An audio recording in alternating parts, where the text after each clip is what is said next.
Selamat pagi, senang sekali saya Rosmi Rahma kembali menjumpai Anda dalam program Redaksi 33. Kami akan menyajikan informasi penting untuk Anda dan berikut di antaranya.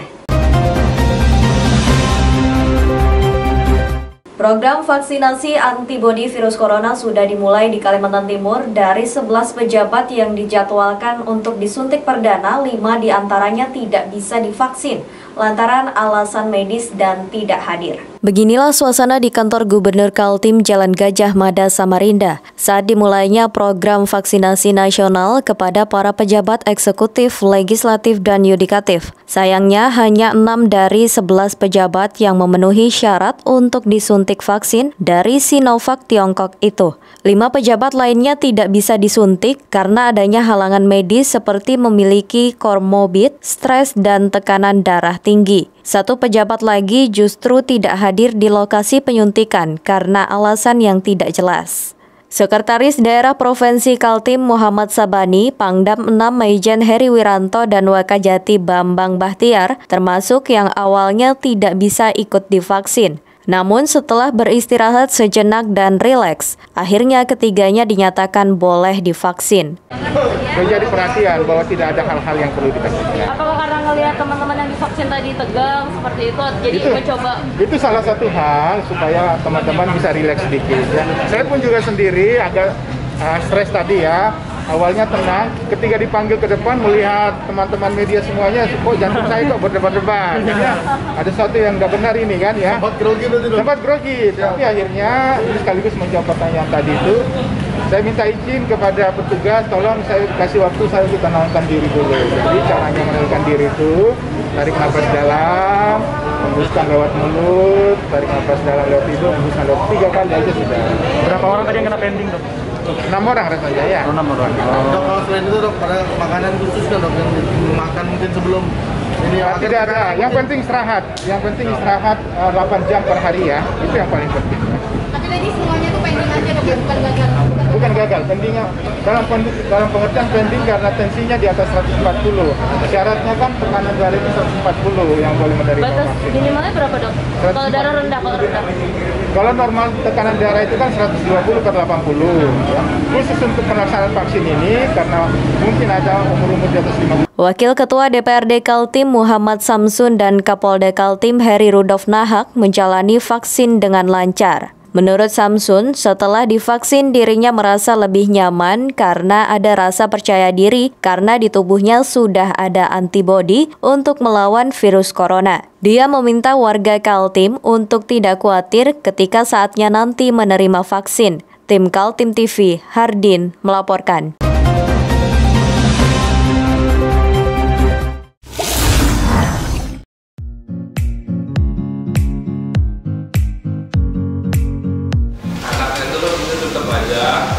Cara mudah beriklan digital di Kaltim TV.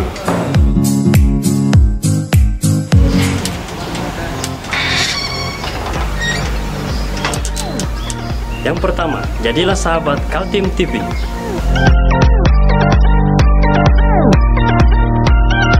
Dengan Rp1 juta, para sahabat mendapat 20 kali tayang di slot berita kamu.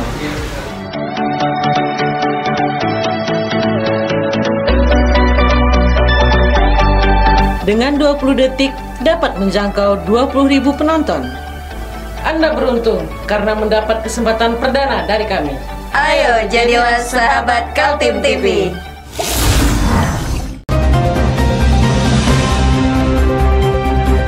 Menjadi orang pertama divaksin antivirus corona di Kalimantan Timur, Muhammad Samsun mengaku merasa lega dan lebih percaya diri. Politisi PDI Perjuangan yang kini menjadi Wakil Ketua DPRD Kaltim itu membeberkan jaminan vaksin yang disuntik untuk pejabat dan vaksin untuk rakyat sama. Karena memang di Indonesia baru punya 1 vaksin dari Sinovac. Muhammad Samsun tampil menjadi orang pertama divaksin dalam program pemerintah untuk Provinsi Kalimantan Timur. Ada 11 orang pejabat yang dijadwal untuk divaksin perdana pada hari Kamis 14 Januari itu. Namun hanya 6 orang yang memenuhi syarat kesehatan. Sedangkan 5 pejabat lainnya gagal karena alasan persyaratan medis dan 1 tidak hadir. Kebanggaan yang luar biasa mendapatkan kesempatan pertama di Kalimantan Timur untuk divaksin. Mudah-mudahan ini bisa memberikan contoh kepada masyarakat bahwa Wakil Ketua DPR pun juga divaksin dengan vaksin yang sama dan dengan keyakinan vaksin ini tidak membahayakan dan juga sudah jelas kehalalannya.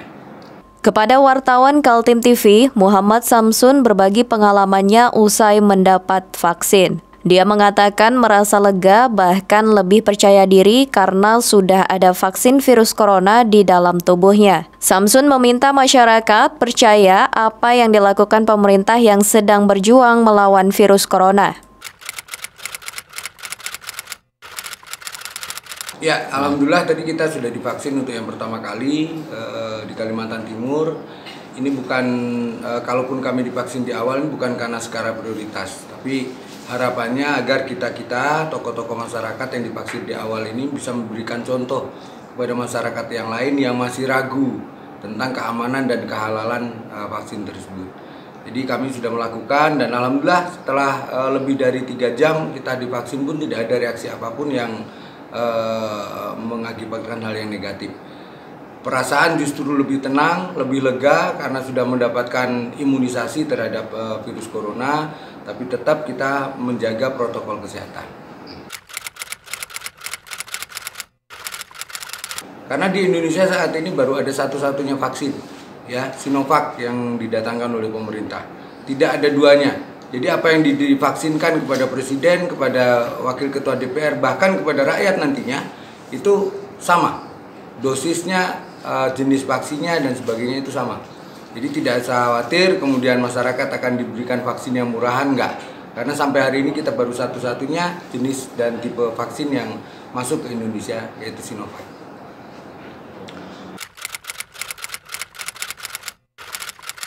Vaksin ini, vaksinasi yang dilakukan pemerintah ini adalah upaya pemerintah untuk menyehatkan bangsa. Ya, ada upaya pemerintah untuk menyehatkan masyarakat supaya terhindar dari virus corona. Nah, saya berharap masyarakat menyambut baik hal ini karena tentunya ini kembalinya kepada untuk siapa? Untuk masyarakat juga. Ya, kalau ada upaya-upaya dari pihak-pihak yang ingin menggagalkan vaksin ini justru kita pertanyakan. Sementara negara ini sedang berusaha memperjuangkan masyarakat supaya terbebas dari corona dengan pola vaksin, tapi ada pihak lain yang untuk menggagalkan vaksin. Nah, ini justru dipertanyakan apa motifnya dan juga tujuannya.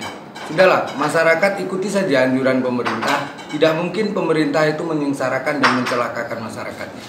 Saya pastikan itu. Di dalam vaksin yang Sinovac ini ada kriteria-kriteria. Pertama, tadi diukur tekanan darahnya, kalau yang tinggi di atas 140 memang tidak disarankan untuk divaksin. Mungkin ada efek-efek yang tertentu yang ketika itu dipaksakan. Atau kemudian yang berpenyakit kronis, diabetes, kemudian gagal jantung, kemudian paru dan sebagainya, itu tidak disarankan untuk divaksin. Nah, saya berharap agar ke depan kita memiliki vaksin yang bisa diaplikasikan kepada semua masyarakat Indonesia dengan berbagai macam latar belakang penyakit. Mudah-mudahan nanti akan ditemukan vaksin yang semua bisa diaplikasikan kepada semua kalangan masyarakat. Program vaksinasi di Kalimantan Timur mulai dilaksanakan setelah menerima 25.520 dosis vaksin. Dimulai dari para pejabat yang memenuhi syarat kesehatan dan selanjutnya tenaga kesehatan yang berhubungan langsung dengan pasien COVID-19 di rumah sakit. Rencananya setiap tenaga kesehatan mendapat 2 dosis vaksin. Tim Kaltim TV Hardin melaporkan.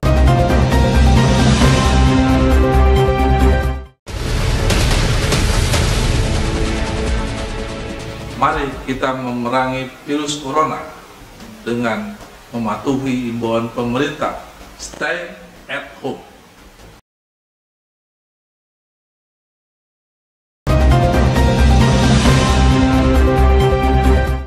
Golf Bayangkara di Kota Samarinda berganti salah seorang pemimpinnya. Wakapolresta yang semula dijabat AKBP Dedi Agustono bergeser kepada AKBP Eko Budianto. Proses serah terima jabatan berlangsung dengan protokol kesehatan di Aula Wira Pratama, Mapolresta Samarinda. Sertijab Wakapolresta dihadiri Wali Kota Samarinda Syari Jaang. Upacara dipimpin Kapolresta Kombes Pol Arif Budiman dan sejumlah perwira berlangsung lancar. AKBP Dedi menduduki tempat barunya sebagai Kabag Bindi Sespimah Polri. Sedangkan Eko Budianto yang menjadi Wakapolres penggantinya bukan orang baru di lingkungan Mapolresta.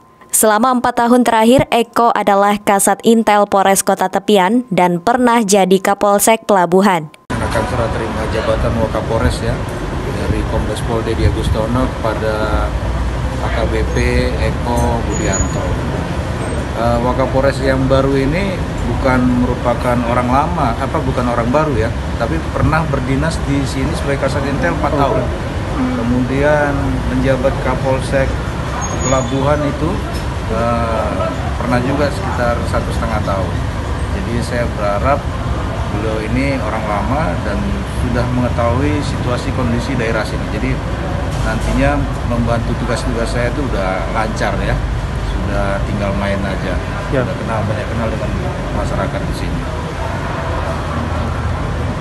Wali Kota Samarinda Syari Jaang dalam pesannya mengingatkan pentingnya kerjasama yang solid pemerintah dengan Polri dalam menciptakan kota yang aman, damai, dan kondusif. Dia meyakini Wakapolresta yang baru mampu membawa hal baru yang positif baik terhadap kelembagaan maupun pelayanan kepada masyarakat. Tim Kaltim TV Hardin melaporkan.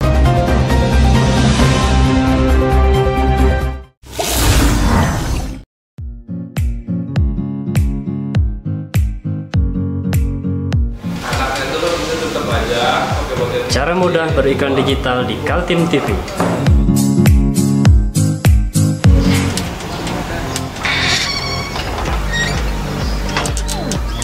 Yang pertama, jadilah sahabat Kaltim TV.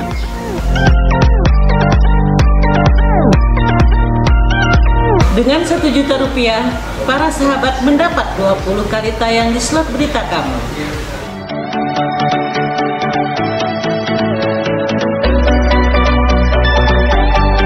Dengan 20 detik dapat menjangkau 20.000 penonton. Anda beruntung karena mendapat kesempatan perdana dari kami.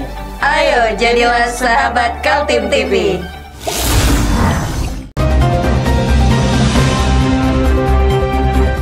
Kita beralih ke informasi selanjutnya. Cuaca ekstrim di Kalimantan Timur diperkirakan masih bakal terjadi dari bulan Februari hingga Maret. Untuk itu, semua pihak perlu mewaspadai adanya ancaman bencana di lingkungan masing-masing.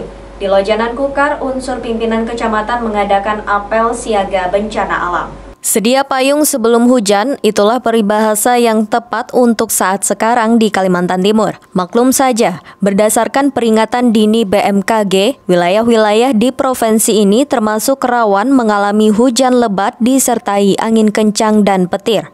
Sudah banyak terjadi di kawasan yang mengalami longsor dan mengancam keselamatan, termasuk longsor yang terjadi di kilometer 6 Lojanan. Bencana itu mengakibatkan jalan arteri terbelah, sehingga kondisinya semakin mengkhawatirkan. Tidak ada korban jiwa, namun diperkirakan memerlukan upaya perbaikan jalan yang besar. Untuk mengantisipasi bencana susulan, pimpinan kecamatan terdiri dari Camat Lojanan Muhaji dan Ramil Kaptel Slamet Widodo dan Kapolsek AKP Yasir menggelar apel siaga bencana. Hadir berbagai komponen masyarakat dan stakeholder mewakili desa-desa yang ada di sana. Baik, hari ini kita melaksanakan apel siaga bencana dalam rangka kita mengantisipasi hal-hal yang bisa saja terjadi di wilayah kita, karena memang daerah kita termasuk daerah yang rawan bencana, mulai dari banjir, tanah longsor maupun kebakaran. Dan yang paling melelahkan kita semua, terutama Pak Kapolsek dan Badan Ramil beserta jajaran, itu berkaitan dengan penanganan COVID-19 yang sampai saat ini kita belum tahu sampai kapan itu berakhir. Camat Muhaji mengaku di daerahnya sering mengalami banjir, kebakaran, dan tanah longsor. Khusus untuk tanah longsor di kilometer 6, Camat mengakui sudah ditanganinya dengan baik bersama segenap stakeholder. Tak hanya melibatkan Pemkab Kutai Kartanegara, tapi juga Pemprov Kaltim dan pemerintah pusat. Ya, berkaitan dengan bencana, kita selalu berkoordinasi dengan stakeholder terkait dalam rangka antisipasi cepat. Seperti tanah longsor yang terjadi di jalan longsor yang terjadi di kilometer 6, itu kita sudah turunkan dari dinas terkait, mulai dari tingkat kabupaten, tingkat provinsi, dan tingkat pusat. Bahkan hari ini di kantor gubernur juga sedang diadakan rapat dalam rangka bagaimana langkah-langkah dari balai jalan yang ada di, karena itu jalan nasional, maka itu kewenangannya ada di balai jalan yang posisinya ada di Balikpapan. Hari ini juga hadir di kantor gubernur untuk mencoba berdiskusi dalam rangka menyelesaikan persoalan ini.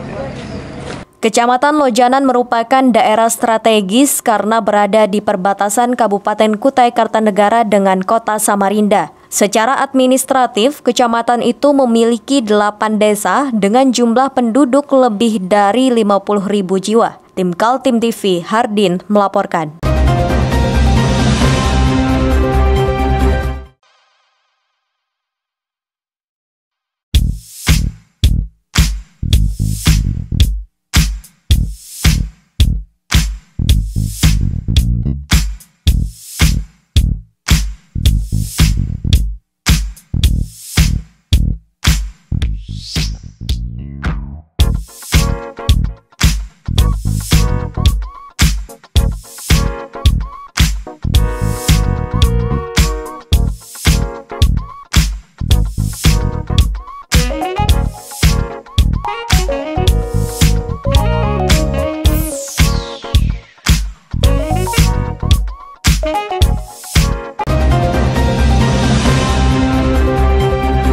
Mahasiswa Universitas Mula Warman melakukan demonstrasi menuntut uang kuliah tunggal gratis. Alasan mereka karena sudah memasuki 3 semester pandemi COVID-19 terjadi dan perkuliahan antara dosen dan mahasiswa hanya lewat online. Inilah aksi puluhan mahasiswa yang tergabung dalam Aliansi Mahasiswa Universitas Mula Warman pada Selasa pagi. Mereka mendatangi gedung Rektorat Unmul untuk bertemu dengan Rektor, namun diterima oleh Wakil Rektor 2, Dr. Insinyur Haji Abdunmur, dan Wakil Rektor 3, Dr. Insinyur Haji Encik Ahmad Saifuddin. Aksi damai mahasiswa dipicu oleh terbitnya surat keputusan rektor yang mengatur adanya keringanan uang kuliah tunggal hanya untuk mahasiswa yang kuliahnya tersisa SKS. Para mahasiswa menginginkan UKT gratis untuk semua mahasiswa. 2 alasan mengapa para mahasiswa menuntut UKT gratis, yakni karena masa pandemi COVID-19 membuat penghasilan para orang tua mahasiswa banyak yang kesulitan. Kedua, perkuliahan juga tidak berbiaya mahal karena bukan tatap muka di kampus tapi melalui daring. Melalui keresahan bersama dengan UKT yang tidak kunjung gratis, UKT yang tidak kunjung diberikan kepada mahasiswa secara menyeluruh, inilah membuat kami merasakan kenapa kebijakan-kebijakan ini tidak berpihak kepada mahasiswanya. Sudah seharusnya rektor memberikan suatu kebijakan yang mana kita sudah melalui 3 semester masa pandemi, itu artinya kita sudah melewati 1,5 tahun masa pandemi ini. Jadi seperti itu. Dari kenapa kami harus menuntut UKT itu gratis? Yang pertama adalah UKT hari ini tidaklah memperlihatkan transparansinya kemana anggaran ini terjadi. Bahwa berdasarkan Permendikbud nomor 25 tahun 2020 yang mengatakan biaya langsung dan biaya tidak langsung itu ada diatur. Nah, sedangkan biaya langsung itu adalah yang mana biaya yang digunakan untuk perkuliahan tatap muka dan beberapa kegiatan akademik. Nah, setelah para pendemo tak berhasil menemui Rektor Unmul Profesor Mas Jaya yang sedang berada di luar kota. Namun Rektor berpesan kepada para wakil rektor untuk disediakan waktu untuk berdialog dengan mahasiswa setelah berada di Samarinda. Ya, Pak Rektor hari ini sedang berada di luar kota. Untuk menerima Anda mendengarkan orasi pada siang hari ini. Kemudian yang kedua, terkait dengan apa yang ingin Anda sampaikan kepada Pak Rektor secara langsung, saya tadi sudah laporkan kepada beliau, ya. Tentu saja beliau akan terbuka, ya, bila mana beliau ada di sini akan menerima Anda. Ambil waktu, ya, disampaikan kepada saya kapan Pak Rektor, kapan Anda akan bertemu dengan Pak Rektor, dan kami akan mengecek jadwal Pak Rektor yang siap untuk bertemu dengan Anda. Tentu kita harus menerapkan protokol yang sudah ditetapkan pemerintah, ya kan? Sikap dari mahasiswa terhadap proses pendidikan di Indonesia, secara khususnya di Universitas Mula Warman, terkait dengan beban uang kuliah tunggal. Jadi datang hari ini saya pikir mudah-mudahan memberikan manfaat dan berkah untuk adik-adik semua dan untuk kita semua dari Allah Subhanahu wa Ta'ala. Amin ya rabbal alamin. Perlu saya respon karena tadi sebetulnya lebih cepat lebih baik saya pikir, apalagi ini terkait tadi yang disampaikan dengan waktu pembayaran UKT yang berakhir tanggal 22. Tidak ada yang tidak mungkin kalau akhirnya dari sebuah proses komunikasi di antara adik-adik mahasiswa dan pimpinan universitas akhirnya harus mereschedule waktu pembayaran itu tersebut. Yang perlu kalian ketahui, SK Rektor ini timbul justru dari sikap dan inisiasi Pak Rektor untuk segera memberikan sebuah pedoman kebijakan UKT tahun semester genap ini. Selain menuntut Unmul menggratiskan UKT semester genap, mahasiswa juga menyuarakan transparansi anggaran serta menolak penerapan SPU atau sumbangan pengembangan universitas di kampus yang berada di Gunung Keluas, Samarinda itu. Tim Kaltim TV, Heriman melaporkan.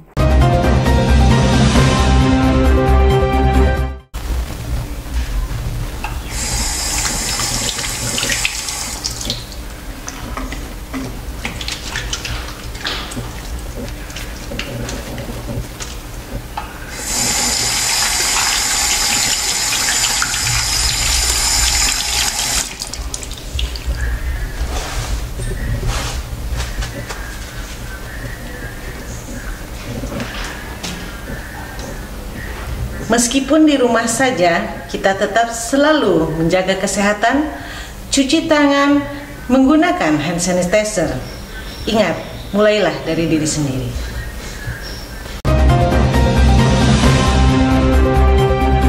Ada kabar gembira bagi penggemar kopi luwak di Kaltim. Ternyata di Kabupaten Kutai Kartanegara ada kelompok tani yang sedang giat-giatnya membangun kampung kopi luwak. Tidak sekedar untuk memproduksi kopi dengan cita rasa yang tinggi, tapi juga menjadi destinasi wisata desa.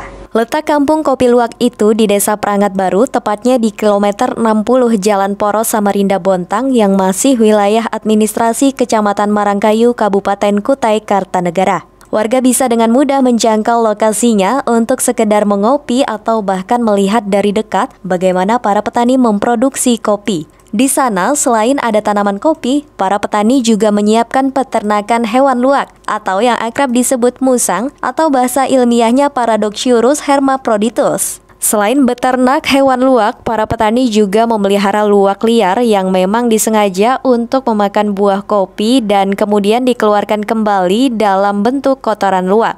Seperti diketahui, proses kopi luwak menjadi nikmat karena melewati proses pencernaan di dalam perut hewan luwak.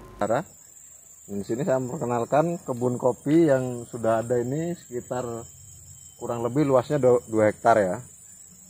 Dan di sini rencana kedepannya akan dijadikan tempat wisata, yaitu untuk wisata alam, untuk melihat kopi dan untuk bersepeda air. Rencananya kolam di depan itu akan dijadikan tempat untuk bersepeda air. Kira-kira berapa jumlahnya ada di kebun kopi di sini? Kebun kopi ini luasnya 2 hektar, kurang lebih 2 hektar. Ada berapa pohon yang sudah produktif? Yang kurang lebih masih sekitar 500-an ini. Dan menghasilkan apa aja tuh? Ya sementara ini masih menghasilkan kopi luwak alami ya, yang seperti yang kita lihat tadi itu masih kopi luwak alaminya. Dan kedepannya mungkin bisa lebih banyak lagi kan, karena ini memiliki kelompok tani itu ada 30 orang yang pengembangannya ini sekitar masih kurang lebih masih 5 hektaran yang baru berkembang ini. Rencananya ke depan itu satu orangnya akan mempunyai 2 hektar dalam 30 orang ini. Luas kampung kopi luwak sekitar 2 hektar, pengurus kelompok tani berusaha melengkapi kawasan itu sebagaimana tempat wisata. Menurut Murholik, bekerja sama dengan pemerintah desa, mereka ingin diterbitkan perdes atau peraturan desa yang mengatur hewan luwak tidak boleh diburu lagi, tapi dibiarkan agar memakan buah kopi secara alami. Inilah salah satu contoh dari luwak liar ini. Kotorannya kan ini yang dibilang kopi luwak ya, ini sudah aslinya yang alami dari hutan kan. Luwaknya itu. Rencana kedepannya kalau sudah ini kopi ini lebih meningkat produksinya, akan dibuatkan perdes oleh desa untuk supaya luwak itu tidak diburu lagi, agar nanti luwak kan bisa berkembang biak dan bisa untuk jadi hasil untuk kopi ini. Diakui Murholik, proses pembuatan kopi luwak masih mengalami kendala produksi lantaran belum dilengkapi dengan sentuhan peralatan yang memadai. Tim Kaltim TV, Hardin melaporkan.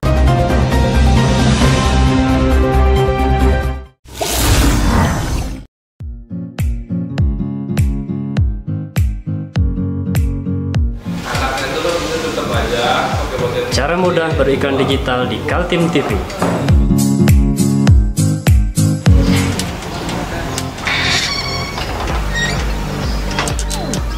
Yang pertama, jadilah sahabat Kaltim TV.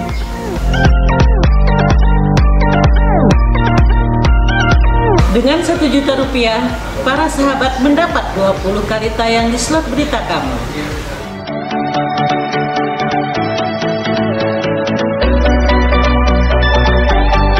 Dengan 20 detik, dapat menjangkau 20.000 penonton.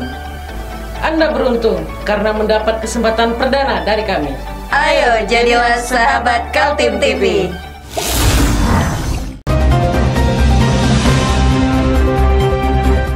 Demikian Kaltim Headline Malam edisi kali ini. Informasi lainnya dapat Anda simak melalui situs website kami www.kaltim.tv, channel YouTube dan fanpage Facebook Kaltim TV.